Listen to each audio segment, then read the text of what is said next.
What's up, poppers? I'm gonna go on a rant for a bit.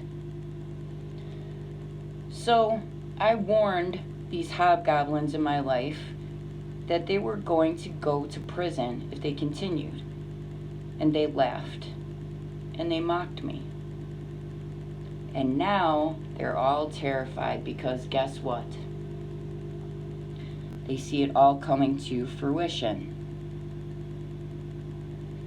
And this is the thing about some of these hobgoblins. Actually, the majority of them know a little bit about my background. They know that I died and that I came back to life, and the organ failure that I was experiencing at that time miraculously disappeared. That doesn't happen. My doctor could not explain that, and he is the head of the endocrinology department at a major hospital, a world-renowned, world-respected hospital. He's no quack, and he cannot explain it. So some of these people know this. I have witnesses. My daughter said you were gone. I went to the afterlife. I spoke with who I now know is a saint. And I came back to tell the tale. Now, not only was I healed from a terminal illness, I also began to transform physically, my physical appearance. So I can't understand at almost 50 years old why I look the way I do, considering that my illnesses are progressive, but I have not had to increase my medication, which is very common for the two conditions that I am challenged with. Not once. So I'm at really low hormonal replacement therapy for my illnesses. I can't explain what's going on with my skin. I can't explain my hair. I can't explain any of it. My hair is as full as it was before I got ill in my 20s. And that shouldn't be happening because I have Hashimoto's disease, and that fucks with your hair. The muscle I built on my body, I'm at healthy, very healthy weight. And living in a microwave, a giant microwave, that shouldn't be happening either. And not to mention the intense narcissistic abuse that I experience regularly and have for these past years since my death and resurrection show, and before that, but I'm speaking about after that event.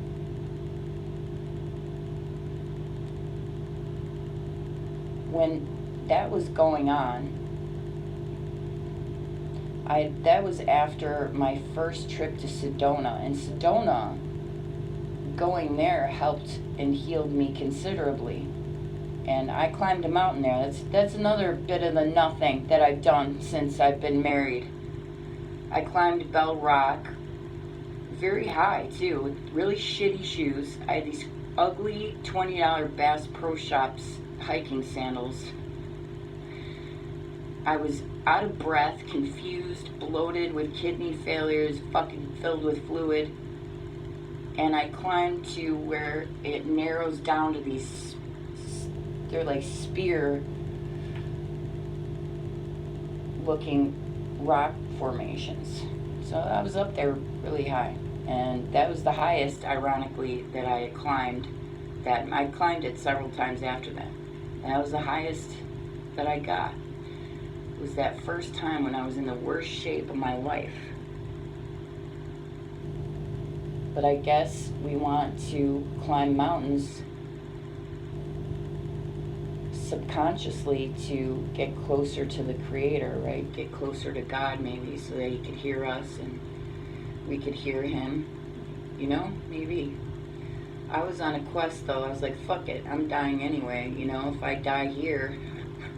So a couple times I fell, fucked myself up, but, you know, it wasn't major or anything. But it wasn't a smooth climb up there. I fell a couple times, scraped up my shit. And I thought, well, if I fall off the mountain and I die, then fuck it. It's better than dying alone in my bed, right?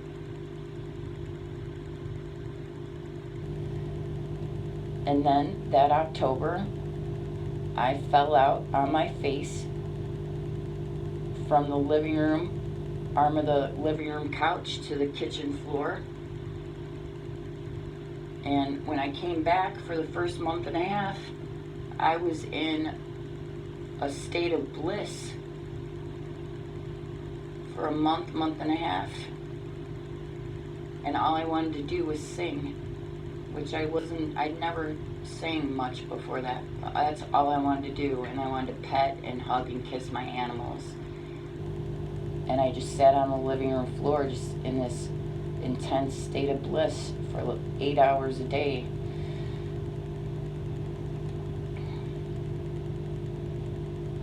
So, like I was saying, a lot of these hobgoblins know this story, you know? So you could say that I hallucinated my near-death experience when I met that being in heaven.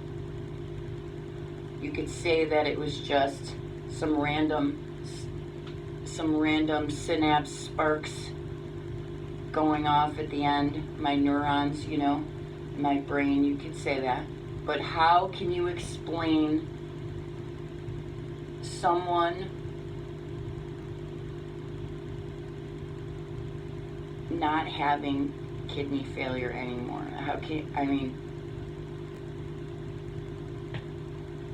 My doctor can't explain it. They know this. And what do? They mocked me and they laughed.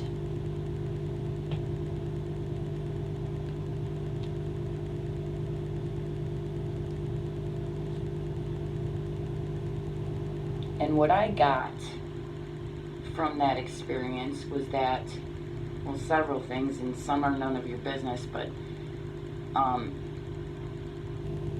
that we need to choose love over fear. It's very important.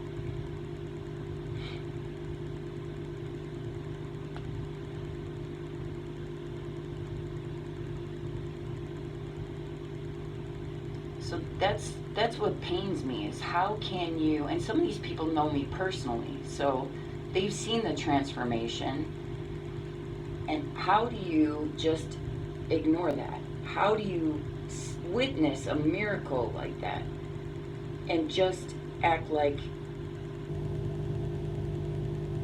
it was nothing? Just completely discount a miracle right in front of your face.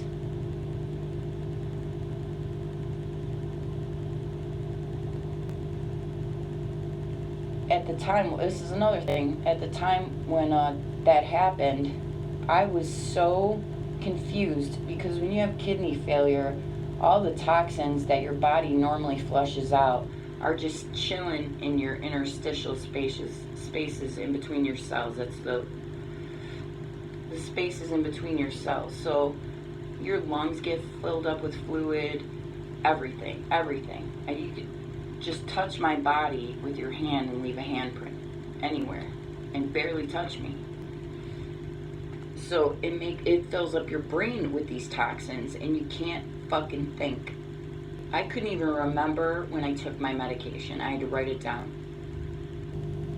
I couldn't remember what I did 15 minutes prior. I was in bad shape. And a lot of that had to do with the tampering that my husband was doing in my life too.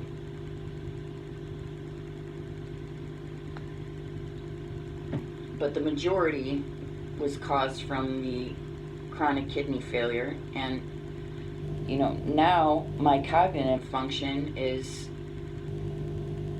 it's at its prime, I would say. I think I'm doing pretty well in that department. So I figured my way out of this fucking mess. And I figured you fucking creatures out. So now what we have is all these idiots running around freaking out. Like, you fucking knew it was gonna happen, and I told you. I told you you were going to go to jail, I told you. And you ignored me. You ignored me, and mocked me, and you laughed. So don't fucking come crying to me now. And don't cry to anybody else, because you all did this shit to your fucking selves. End of transmission.